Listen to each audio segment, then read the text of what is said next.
Hello, one and all, friends and family. Guess what? Today we are going to talk about how to actually be rich. That is correct, how to actually be rich. But before we start this video, I will ask you to like, subscribe, and hit that notification bell so that you get the new videos as soon as they come out. It really helps me defeat the evil YouTube algorithm. So here we go.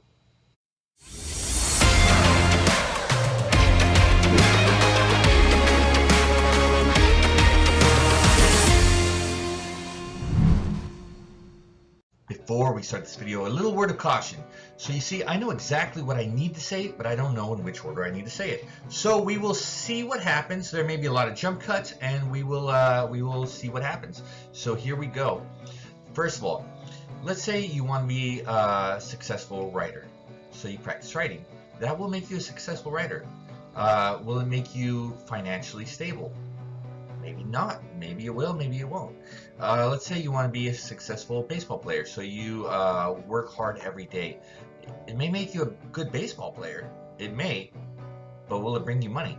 I don't know. I don't know. Maybe, maybe not.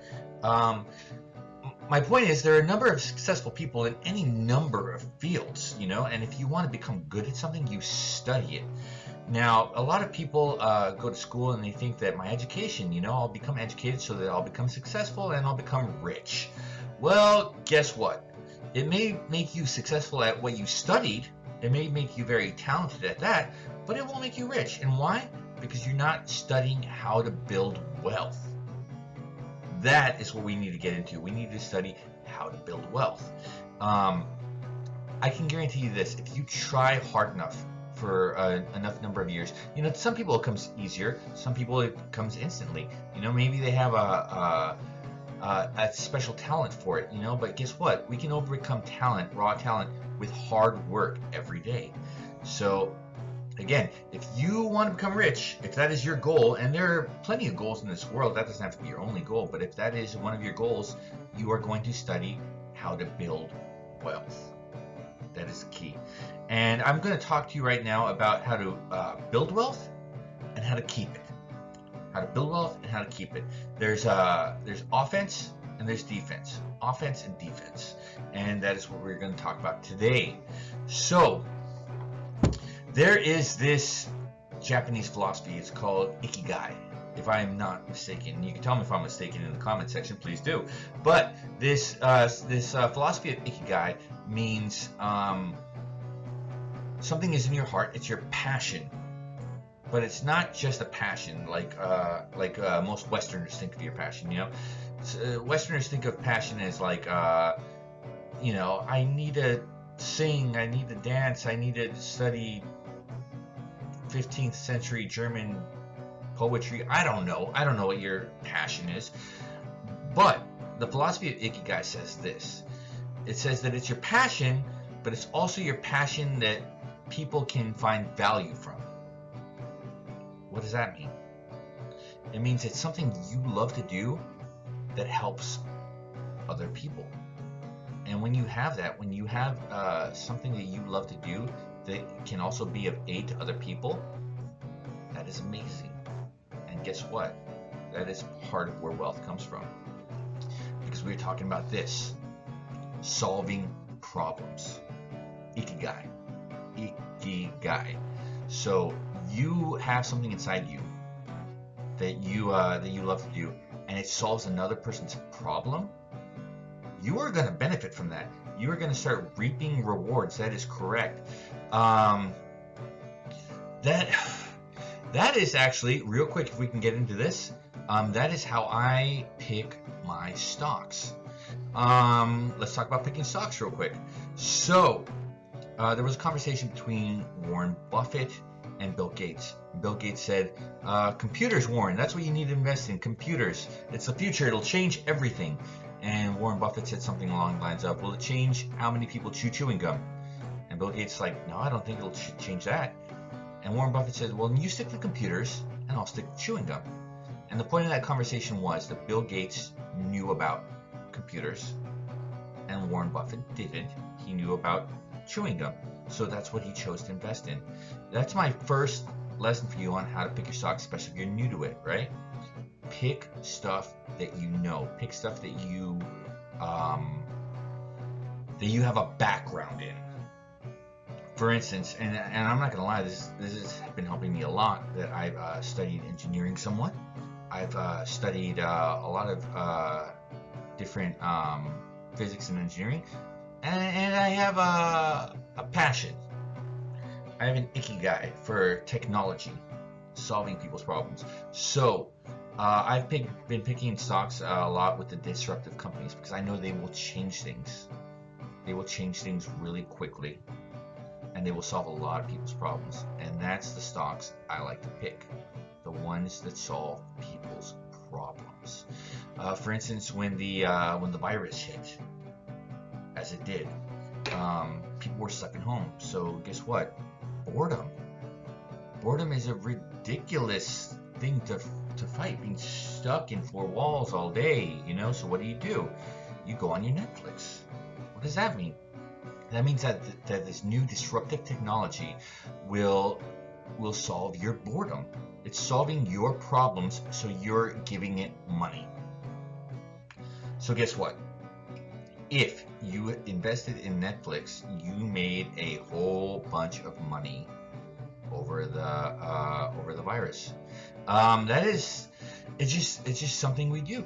I'm gonna take a cut here so I can decide to how to go about this next one. So let's go. Okay, real quick. So let's recap. Number one, pick the stocks you know. Pick the stuff you know. And number two is pick the things you know that solve people's problems. When their problem is solved, then they will reward you because you solved a problem for them. It's not giving people what you think they want. It's not giving people something that you're passionate about. It's giving people something that they need. When you give them something they need, they will pay you handsomely for it.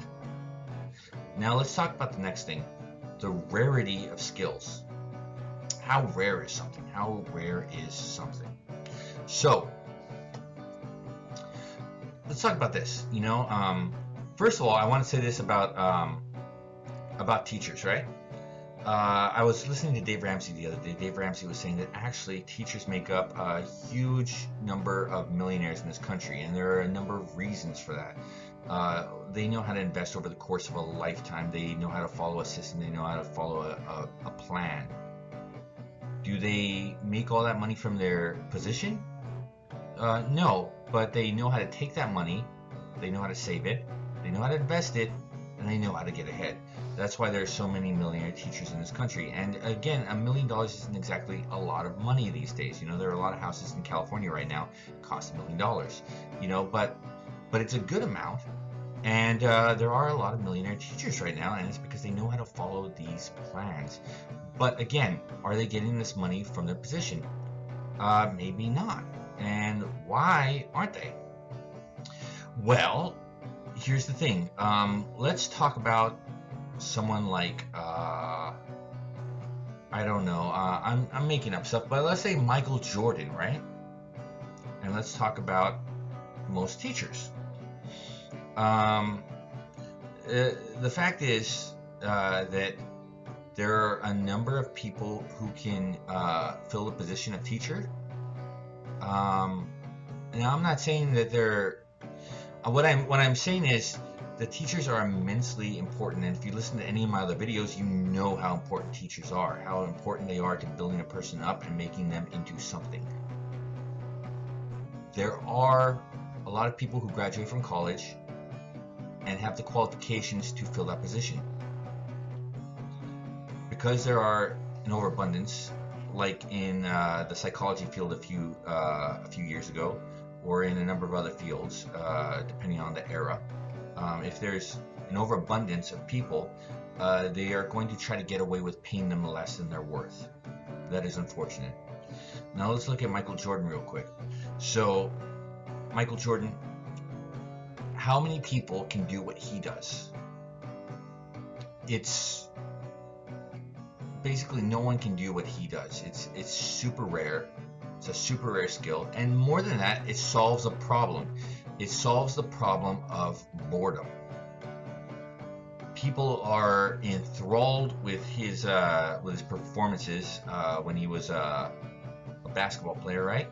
They were captivated by the way he moved, and he solved their problem of boredom. So they rewarded him handsomely. He brought in a lot of revenue, so he was rewarded handsomely.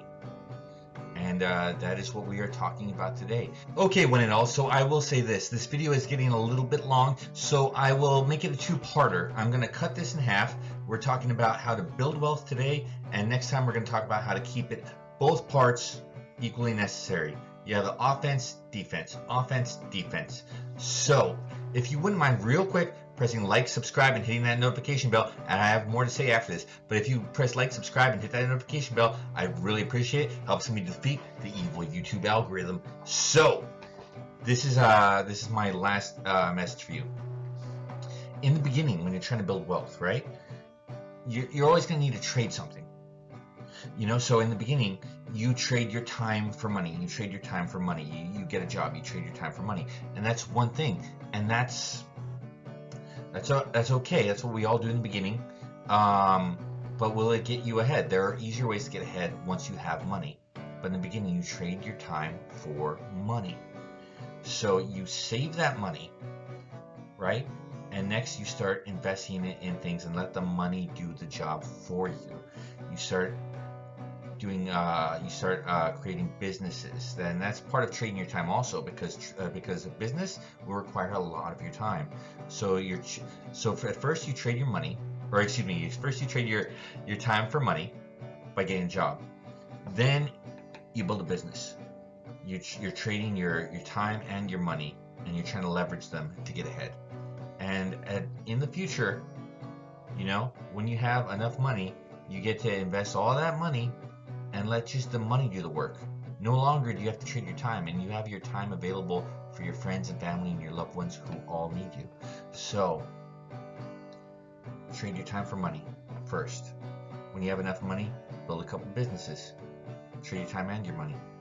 When you have enough money, you're letting the money do the work for you. You're investing in stocks, you're investing in crypto, you're investing in other people's businesses, you're investing in any number of things. That is my message for you today. Solve people's problems, Ikigai. Solve people's problems, they will pay you handsomely. So in the next video, we talk about how to keep that money. So thank you very much for joining me. It's been a pleasure to be with you here today. On Step Ahead with Ernie Rivera, I have been your host, Ernie Rivera. Peace.